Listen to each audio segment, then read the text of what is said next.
이어서 제가 알고리즘 스터디를 대리로 읽어보도록 하겠습니다. 어, 사실 저도 처음 보거든요.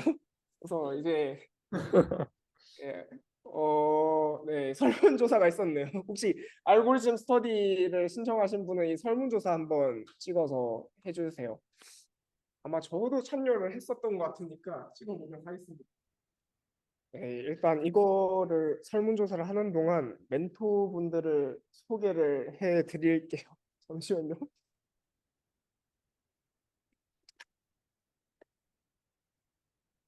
네, 그 알고리즘 멘토분 중에 한 분은 이제 토니 9402님이라고 저희 SUSC 운영진이시기도 하신 분입니다. 이분께서 이제 네, 멘토를 해 주실 예정이에요. 그 사실 백준 해보시면 이제 요 빨간 딱지 이거 보자마자 아찔하죠. 그래서 이제 민상님은 백준에서 31등 하고 계시고요. 그다음에 이제 그 원래 뭐냐, 잠시만요. 그리고 이제 그 알고리즘 스터디에는 멘토가 한 분 더 계세요. 그분은 이제 김서윤님이라고 이제 백준으로 이제 요 파란색 딱지를 가지고 계신 네, 분이십니다. 사실 저도 골드라서 이분들 보면서 괴물이구나 네, 정도로만 설명할 수 있을 것 같아요. 왜냐면 저도 알고리즘을 막 엄청나게 잘 아는 건 아니어가지고. 근데 알고리즘 열심히 하시는 분들은 보시면 이제 이 사람들 멋있는 사람이구나 하시겠죠?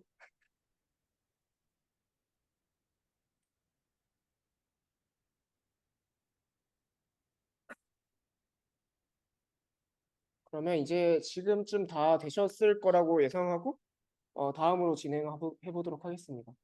네, 스터디 목표로는 겨울 스터디를 통해서 기업 코딩 테스트에 나올 만한 알고리즘 주제를 이해하고 관련된 문제를 풀 수 있다라는 게 스터디 목표고요. 그다음 스터디 방식은 매주 2회 기업 코딩 테스트에 나올 가능성이 있는 유형의 문제를 실시간으로 풀어보기입니다. 그리고 해설과 질의응답을 받는 형식으로 하고 있어요.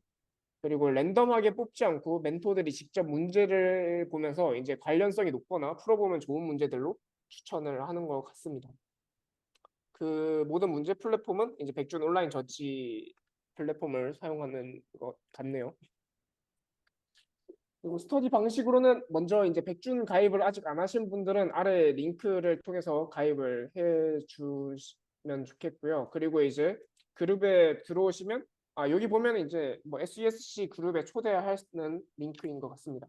그룹에 들어오시면 가장 먼저 설정을 해줘야 하는 게 설정하고 연습 소스 코드 공개하고 관리자에게 공개 또는 모든 멤버에게 공개를 하는 게 설정을 해줘야 되는 것 같고 그리고 이렇게 설정해야지 나중에 제출한 소스 코드에 대한 질문을 편하게 할 수 있다고 합니다.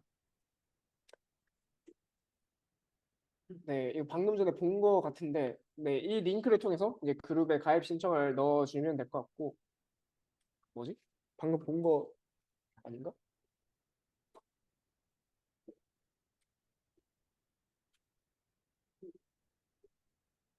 똑같은 거죠, 이거.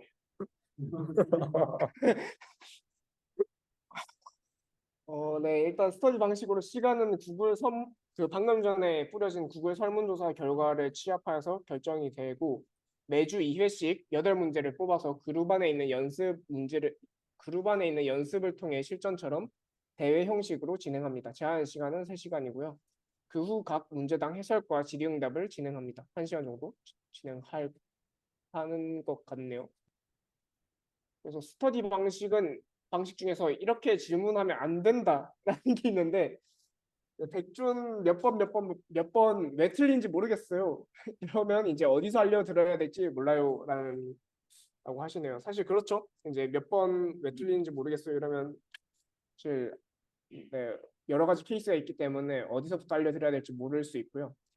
그리고 이제 백준 몇 번 테스트 케이스는 다 맞는데 제출해보니 틀렸다고 나와요. 공개되어 있는 테스트 케이스는 예제일 뿐 실제 채점에는 더 많은 숨은 데이터로 채점을 진행합니다. 그래서 예제가 다 맞다고 항상 풀이가 맞는 건 아니에요. 라고 하십니다. 그리고 네, 안 되는 게 많네요. 백준 몇 번 못 풀겠어요. 도와주세요.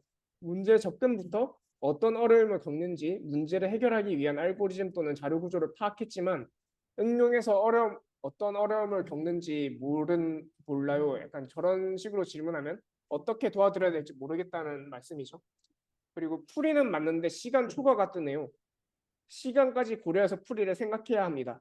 시간 초과가 떴다는 것은 풀이가 틀렸거나 소스 코드에서 비효율적인 부분이 존재한다는 것입니다. 네, 시간 초과가 되면은 다시 열심히 생각해서 해보라고 하시는 것 같네요. 그리고 백준 몇 번 A라는 방법으로 풀었고 디버깅을 진행했는데도 어디서 틀렸는지 못 찾겠어요. 이렇게 질문하면 좋아요군요.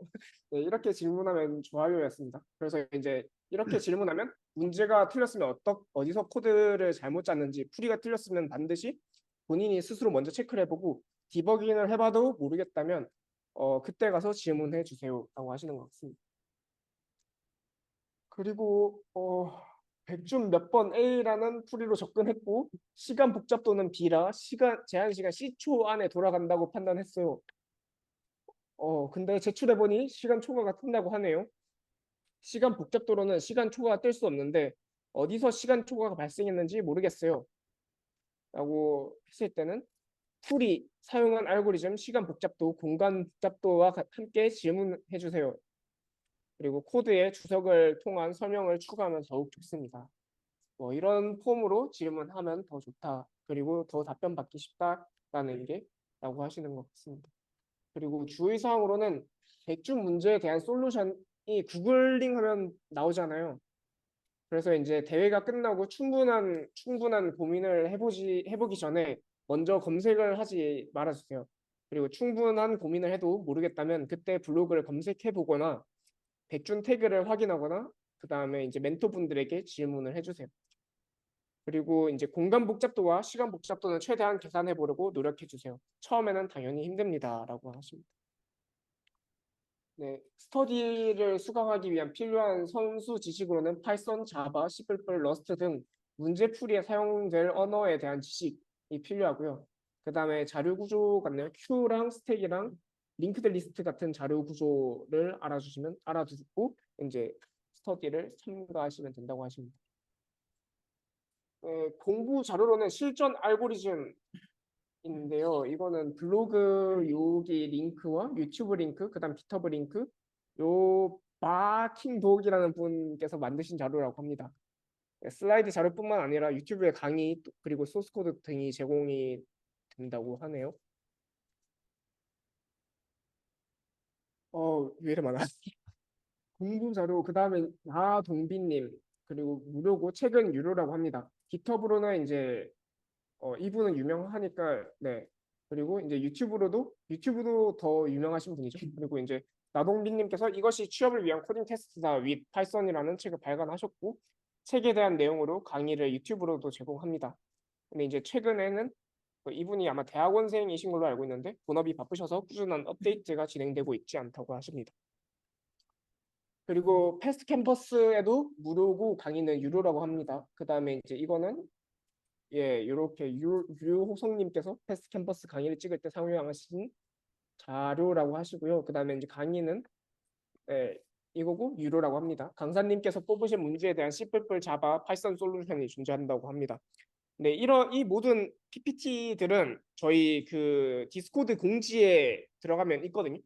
그래서 네, 그거 참고해 주시면 될 것 같아요. 저도 이거 길어가지고 다 기억을 못할 것 같네요.